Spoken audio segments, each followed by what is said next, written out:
জয় গুরু। আজকের আলোচ্য বিষয় হচ্ছে যে রামায়ণে আমরা যে বিভীষণের কথা পাই, তিনি তার দাদা রাবণকে পরিত্যাগ করে রামচন্দ্রের পক্ষ নিয়েছিলেন।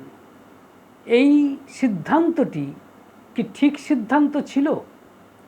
এই সিদ্ধান্তটি কি হৃদয়বান একটি সিদ্ধান্ত ছিল?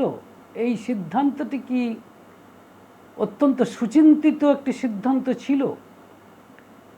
এখন বিভীষণ সম্পর্কে অনেক মানুষ বলে থাকেন যে বিভীষণের এই সিদ্ধান্ত ঠিক ছিল, কারণ রাবণ ছিলেন অধর্মের প্রতীক আর রামচন্দ্র ছিলেন ধর্মের প্রতীক, তাই এই সিদ্ধান্ত ঠিক ছিল। কিন্তু সমাজের একটি অংশের মানুষ মনে করেন, তাদের সংখ্যাও খুব একটা কম না, যারা মনে করেন বিভীষণের এই সিদ্ধান্ত সঠিক হলেও হৃদয়বানযুক্ত সিদ্ধান্ত নয়। কেননা এবং সেই অর্থে আমরা এই কথাও শুনতে পাই যে বিভীষণ সম্পর্কে বলা হয় একটি প্রবচন যে ঘর শত্রু বিভীষণ, ইংরেজিতে বলে এনিমিজ উইদিন হাউস। তো কথা হচ্ছে যে এবং বিভীষণ সম্পর্কে কেন বলা হচ্ছে এবং অনেকে বলেন যে তিনি রাবণের প্রতি হিংসাবশত এবং রাজ্য পাওয়ার লোভে, রাজা হবার লোভে তিনি রাবণকে পরিত্যাগ করেছিলেন। এবং অনেকে কথাও বলে থাকেন যে দুর্জন স্বজন শ্রেয় পরস্পর সদা, অর্থাৎ স্বজন নিজের লোক যদি দুর্জনও হয়, বদমাইশ হয়, তবে তাকে পরিত্যাগ করে অন্য পরকে আপন করাটা বা পরকে গ্রহণ করাটা ঠিক নয়। এই ধরনের অনেক কথাবার্তা কিন্তু আমরা শুনতে পাই এবং অনেক এই নিয়ে অনেক, এটা অত্যন্ত বহুল চর্চিত বিষয়, এমন নয় যে এটা একটা নতুন বিষয়। কিন্তু তবু এই সম্পর্কে আমি আজকে বলতে চাইছি একটাই কারণে, যে আমি এই সম্পর্কে একটু অন্যরকম বলতে চাই। সেটা হচ্ছে যে এই প্রসঙ্গে একটি উত্তর, এই প্রশ্নেরই উত্তর দিচ্ছেন একদিন শ্রী শ্রী ঠাকুর অনুকূলচন্দ্র। 1952 সালের 2রা জুন একদিন বর্তমান ঝাড়খণ্ড স্টেটের আন্ডারে দেওঘর ধামে, তখন শ্রী শ্রী ঠাকুর অনুকূলচন্দ্র লীলা করছেন। তিনি ভক্ত পরিবৃত হয়ে আছেন। সেখানে একজন আমেরিকান ভক্ত, যার নাম হচ্ছে রে আর্চার হাউজারম্যান, তিনি এই প্রশ্নটি করেছিলেন ঠাকুরকে, যে প্রশ্নটি এটাই করেছিলেন যে বিভীষণ যে রামচন্দ্রকে পরিত্যাগ করলেন, এটি কি ঠিক? এই প্রশ্নটি তিনি করেছিলেন আর কি, যেটা আমরা অনেকেই করে থাকি। তো সেখানে মানে বিভীষণ যে রাবণকে ত্যাগ করলেন, সেটি কি ঠিক? সে কি ঠিক? শ্রী শ্রী ঠাকুর অনুকূলচন্দ্র তার যে উত্তর দিচ্ছেন, আমি একেবারে কোট করছি। বলছেন, তার ত্যাগ হলো আদর্শের জন্য, সত্যের জন্য। রাবণ তো আদর্শবান ছিল না।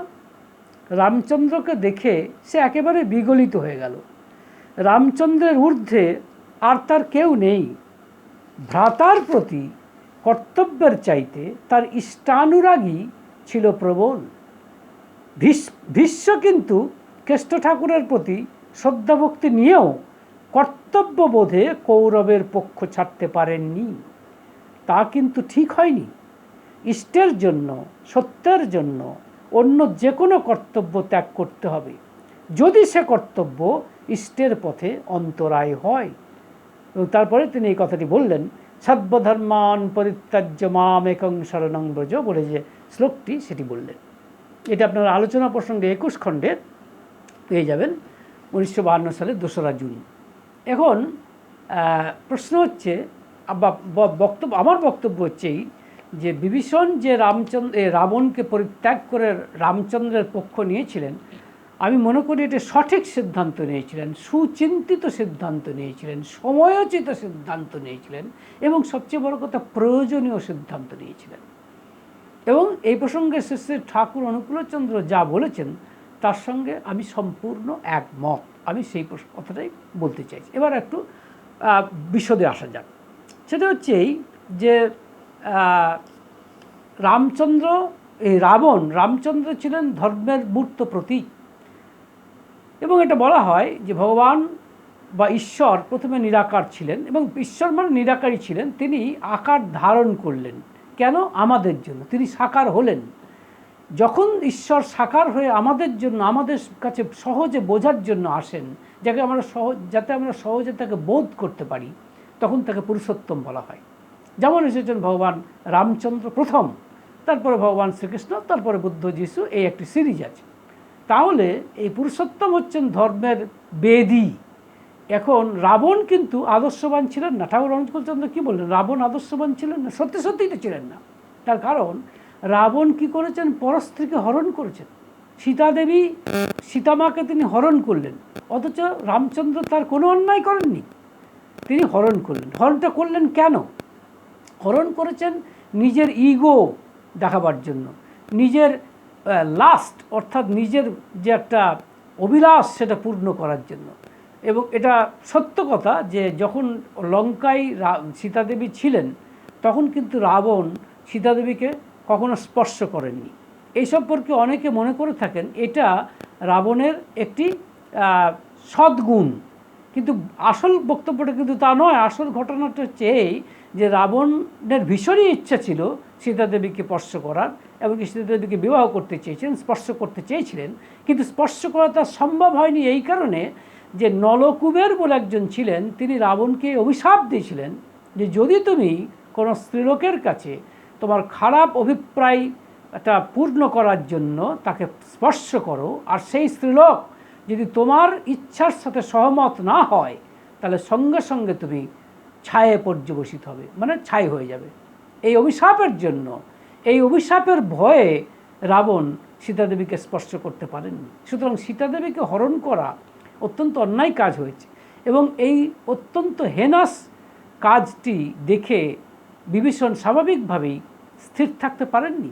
তিনি দাদাকে অনেকভাবেই বোঝাতে চেয়েছিলেন যে কাজ অন্যায় কাজ, অত্যন্ত দুর্বিনীত, অত্যন্ত অধর্মের কাজ, কিন্তু রাবণ তার কথাই কর্ণপাত করেনি। স্বাভাবিকভাবেই ঠাকুর যে বলছেন যে রাবণ তো আদর্শবান ছিলেন না, সত্যিই তো তাই। রাবণের নিজস্ব কোনো নীতি সেই অর্থে তো ছিল না, থাকলে তো তিনি বিভীষণ তাকে ত্যাগ করে যেতেন না। কিন্তু যখন তারপরে ঠাকুর কি বলছেন যে যখন রামচন্দ্রকে দেখলেন বিভীষণ, তখন তাকে দেখে একদম বিগলিত হয়ে গেলেন। কেন বিগলিত হলেন? তার কারণ যখন তিনি দেখলেন রামচন্দ্র হচ্ছেন ধার্মিক, রামচন্দ্র হচ্ছেন ধর্মের মূর্ত প্রতীক, তিনি হচ্ছেন বিচার জাস্টিসের মূর্ত প্রতীক। তাকে যখন তিনি দেখলেন, স্বাভাবিকভাবেই তিনি বিগলিত হয়ে গেলেন। তখন তার কাছে তার ভাইয়ের প্রতি যে কর্তব্যবোধ, তার চেয়ে বেশি হয়ে দাঁড়ালো ইষ্টানুরাগ। তিনি ভগবান রামচন্দ্রকে ইষ্ট হিসেবে গ্রহণ করলেন। বিলাভেড, ইংরেজিতে বলে বিলাভেড, তার ইষ্ট দেবতা হিসেবে, দেবতা মানে দেবতা বলবো না, ভগবান সরাসরি, যিনি একেবারে মঙ্গলময় মূর্ত মঙ্গল, যিনি, তাকে তিনি গ্রহণ করলেন। এবং সেই ইষ্টানুরাগ, ইষ্টের প্রতি অনুরাগটা তার ভাইয়ের কর্তব্যের চেয়ে বেশি হয়ে দাঁড়ালো। এবং এটা সত্য, এটাই ঠিক।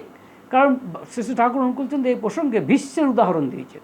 আমরা এখানে মহাভারতে ভীষ্মের কথা বলা হচ্ছে। ভীষ্ম যদিও শ্রীকৃষ্ণের প্রতি অত্যন্ত শ্রদ্ধা সম্পন্ন ছিলেন এবং তাকে তিনি সম্মান শ্রদ্ধা করতেন, কিন্তু তবু তিনি কৌরবের পক্ষ ছাড়তে পারেননি।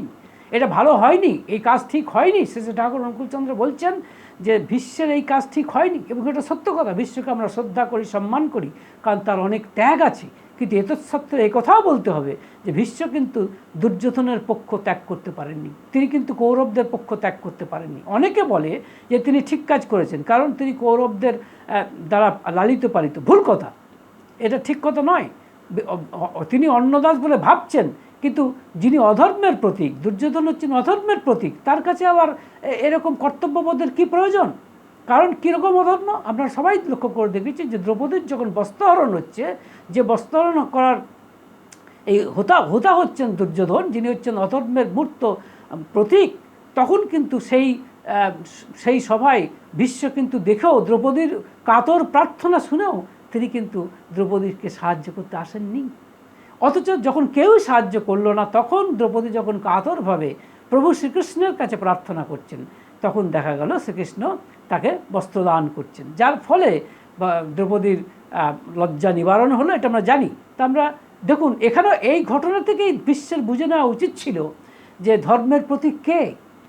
কেউ যখন সাহায্য করলো না, সাহায্য করলেন কিন্তু ভগবান শ্রীকৃষ্ণ। তখনও তো বোঝা উচিত ছিল ভীষ্মের যে ধর্মের মূর্ত প্রতীক কে। বারবার তিনি দেখেছেন ভগবান শ্রীকৃষ্ণের ধর্মের পক্ষে, তথাপি তিনি শ্রীকৃষ্ণের এই মানে কনসালটেশন বা পরামর্শ তিনি না মেনে তিনি দুর্যোধনের পক্ষ নিলেন। এর মানে থেকে বোঝা যায় এই যে তিনি তার বুদ্ধিমত্তাকে, তার বিদ্যা বুদ্ধিকে, তার স্থির মানে বুদ্ধিকে শ্রীকৃষ্ণের বুদ্ধির চেয়েও উপরে স্থান দিয়েছেন। এটার প্রমাণ।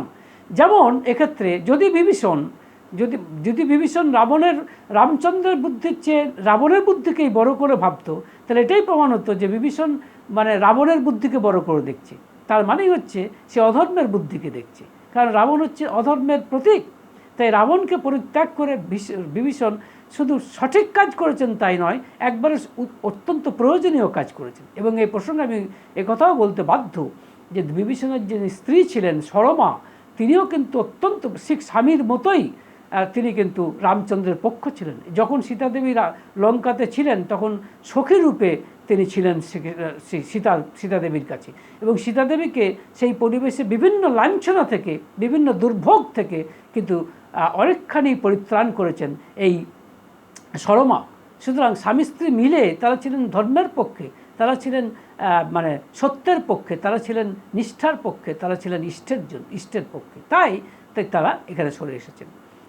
এই কথা কখনোই ঠিক নয় যে বিভীষণ মানে রাবণের প্রতি হিংসাবশত বা রাজ্য পাওয়ার জন্য, রাজা হওয়ার জন্য রাবণকে পরিত্যাগ করে রামচন্দ্রের কাছে এসেছেন।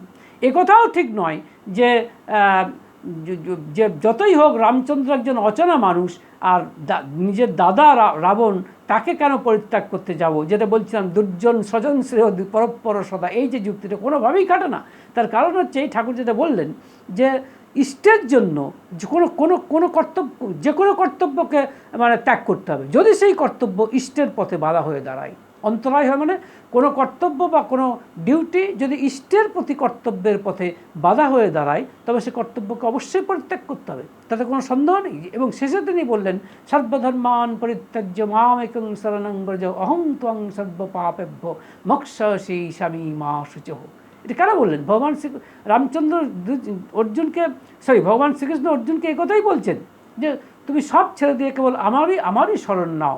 এখানে ধর্ম সমস্ত ছেড়ে দিয়ে আমাকেই শরণ নাও, কারণ আমি তোমাকে রক্ষা করব। কারণ তিনি হচ্ছেন সমস্ত সত্তার সত্তা, তিনি হচ্ছেন জন্মরহিত মৃত্যুরহিত, তিনি হচ্ছেন চিরন্তন, তিনি হচ্ছেন সেই পরমাত্মা। তাই তিনি আমাদেরকে রক্ষা করবেন, তিনি সমস্ত পাপ থেকে রক্ষা করবেন, এই প্রতিজ্ঞা তিনি করছেন। তো তাকে আমি কোন কর্তব্য সাধনের জন্য, ভাইয়ের প্রতি কর্তব্য সাধনের জন্য এত বড় আহ্বানকে আমি পরিত্যাগ করব? যদি করি তাহলে আমার মতো বোকার কে? এটা কোনো স্বার্থপরতা নয়। যদি এটা স্বার্থপরতা হয় তাহলে এটা ভালো স্বার্থপরতা। কারণ আমি স্বয়ং কাকে ধরেছি? যিনি ন্যায়ের প্রতীক, যিনি ধর্মের প্রতীক, যিনি একেবারে সোজা কথায় যিনি পরমাত্মা। এবং তিনি এই কথা অন্যত্র বলছেন, দশম অধ্যায়ের একাদশ খণ্ডে তিনি এই কথাটি বলেছেন যে তেষাং এব অনুকম্পার্থম অহম অজ্ঞানজম তমঃ নাশয়ামি আত্মভাবস্থ জ্ঞানদীপেন ভাস্বতা। এর অর্থ হচ্ছে যে আমি তোমাদের হৃদয়ে, তোমাদের প্রতি অনুকম্পাবশত, তোমাদের প্রতি আমার মায়াবশত, দয়াবশত আমি তোমাদের হৃদয়ে থেকে মানে জ্ঞানের প্রদীপ জ্বালিয়ে তোমার ভিতরকার যত অন্ধকার, যেটা নাকি অজ্ঞানতা থেকে সৃষ্টি হয়েছে, তাকে আমি দূর করব। সুতরাং আমার সমস্ত অজ্ঞানতা দূর করার যিনি ভার নিয়েছেন, তাকে ছেড়ে দিয়ে আমি, যেহেতু সে আমার ভাই, তাই তাকে গ্রহণ করব, তার প্রতি কর্তব্য করব। এটা সাধারণভাবে ঠিক মনে হলেও এটা কখনোই ঠিক কথা নয়। এটা ইষ্টের জন্য সমস্তকে পরিত্যাগ করার কোনো অসুবিধা নেই। অর্থাৎ ইষ্টের জন্য যে কোনো কর্তব্যকে পরিত্যাগ করা যায় যদি সেই কর্তব্য ইষ্টের পথে বাধার সৃষ্টি হয়। অর্থাৎ ইষ্টের জন্য যে কোনো কর্তব্যকে লঙ্ঘন করা যায়, যে কোনো কর্তব্যকে পরিত্যাগ করা যায়, কিন্তু মানে কোনো কর্তব্যের জন্য, কর্তব্যকে রক্ষা করার জন্য ইষ্টকে পরিত্যাগ করা যায় না।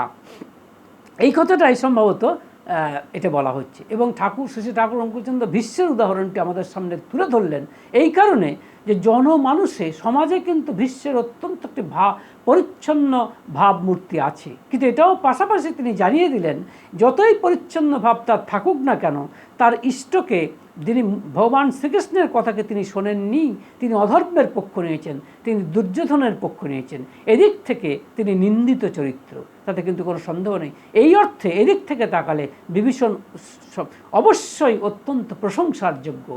তার কারণ কোনো বাধাই তার কাছে বাধা হয়ে উঠতে পারেনি, কারণ তার কাছে ইষ্টই ছিল একেবারে ধ্রুবতরার মতো, একেবারে তার জন্য তিনি সমস্ত ত্যাগ করতে প্রস্তুত ছিলেন এবং তিনি করেওছেন। উপসংহার পর্বে আমি এই কথাটাই বলতে চাই যে রামচন্দ্র কিন্তু বিভীষণকে অমরত্ব বর দিয়েছিলেন এবং অমর করেছিলেন, এবং তিনি বলেছিলেন যে তুমি সময়ের শেষ না হওয়া পর্যন্ত তুমি অমর থাকো এবং তুমি মানুষকে পথ দেখাও, মানুষকে বোঝাও যে তোমরাও জানো আমার এই উদাহরণ দেখে ন্যায়নিষ্ঠ হও, ধর্মের প্রতি অবিচল থাকো, ইষ্টের প্রতি অবিচল থাকো, ইষ্টের জন্য যে কোনো কর্তব্যকে পরিত্যাগ করতে প্রস্তুত থাকো, কিন্তু কোনো কর্তব্যের জন্য ইষ্টকে পরিত্যাগ করো না।